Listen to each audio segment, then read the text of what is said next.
वसुंधरा news आपल्या हक्काचे news channel. तारदाळमध्ये घरफोडी 4,38,000चा मुद्देमाल लंपास।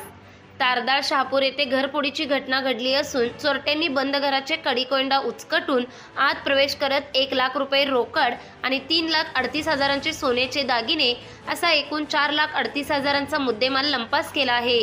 या संदर्भात यास्मीन रमजान पठाण वय 42 राहणार श्रीकृष्णनगर गल्ली तारदाळ यांनी शहापूर पोलीस ठाण्यात फिर्याद दिली आहे।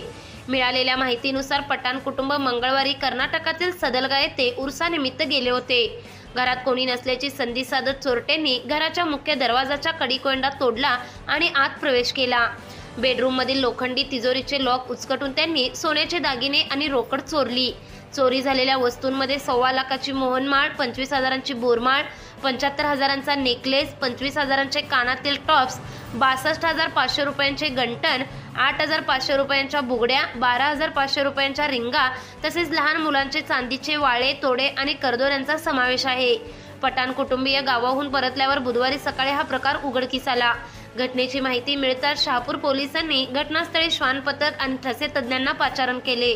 पोलीस उपअधीक्षक समीर सिंह साळवे यांनी ही घटनास्थळाची पाहणी करत पुढील तपासाच्या सूचना दिल्या आहेत। या घटनेने परिसरात भीतीचे वातावरण निर्माण झाले असून पुढील तपास सुरू आहे। चॅनलला सबस्क्राइब करा आणि परिसरातील ताज्या घडामोडी सर्वात आधी बघण्यासाठी बेल आयकॉनला क्लिक करा।